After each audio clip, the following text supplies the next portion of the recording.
Hey guys, Olaf here from LSE.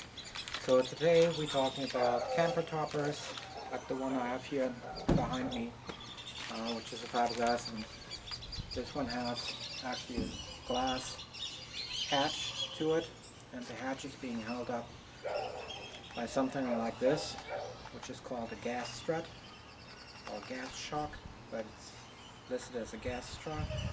This one in particular, I hope you can read it, is model number 4423, which is in use.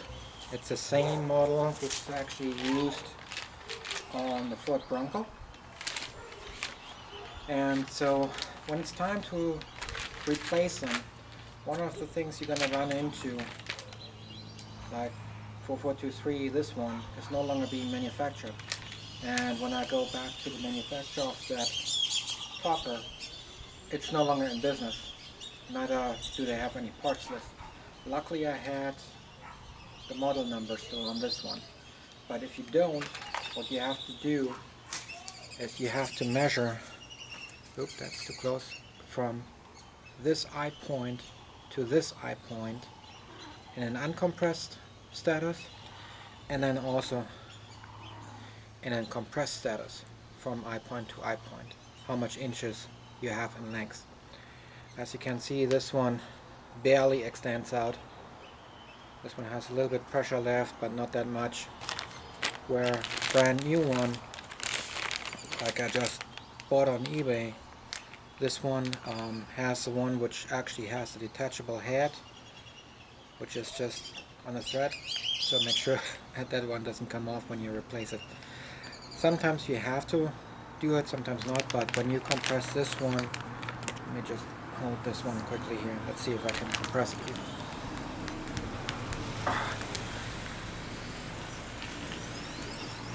It extends right away. So that's what a brand new one looks like.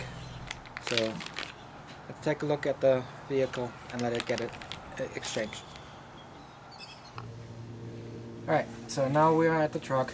The truck is lifted, that's why I'm sitting on it. Because we lifted it pretty much over a foot high. So as you can see, I removed already on that side the strut, but here the strut is still in place. That's the strut I'm talking about. And so one of the things you notice when these getting worn out is that this doesn't want to stay up anymore. So and that's when it's time to replace them. The way to replace them, all you need is a flathead screwdriver. And because it's an old one, you're gonna pretty much do not replace or reinstall. There's a spring on it. This spring you can just pop off. That's on both ends. You just put your flathead underneath and just pry it out. Once it's out, you can just take the shock out.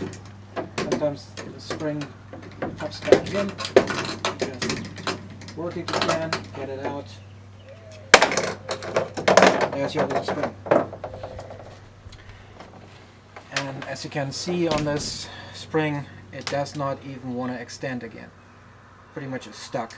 So you compress it and it doesn't do anything. That clearly is a sign that it's done. This is a new one and it's very, very hard to compress, but it extends right away.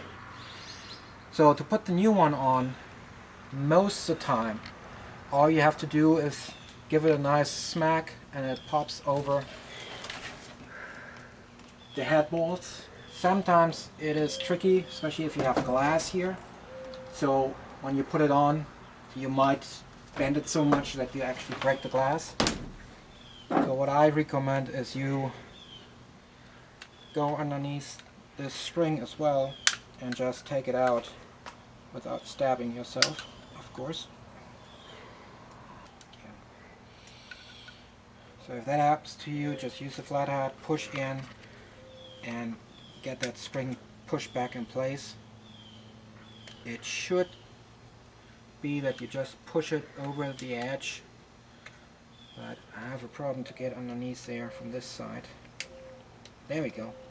Now we have it. So now it's open. So anyhow, so the spring is pushed back to the point that a real wide opening. And then you can, you zoomed out,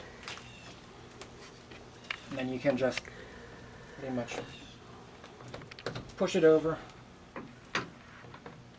Okay. Work the spring back in. It's clicked in, and that's pretty much already in place. And you do the same down here, where you just push it in, and it's pushed in place. So once you have one side already fully extended, you can do the other side. Just get over here quick. You just push it on, you just push with your finger, and it snaps in. Same down here. Snaps in, and it's installed. That's it. That's simple. So these type of shocks, you'll find them in toolboxes, in lift assist for your tailgate on trucks. You find them in all sorts of environments where you have them. They can be bought on eBay and Amazon a lot cheaper than when you go back to your original vendor. Your vendor normally upcharges you around 200-300% for them. And most of the time when they do fail and go bad, your warranty already expired by years. So it's not something where these fail on you very quickly. You have them also in use, for example, on your car hood or the truck car hood. So there are different uses for those. But this is a quick video on how to replace them for everybody who doesn't know. But that's pretty much it. Once they are replaced,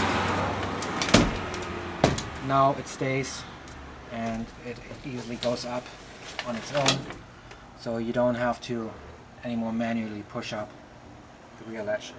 Thanks for watching, guys. Have a good one.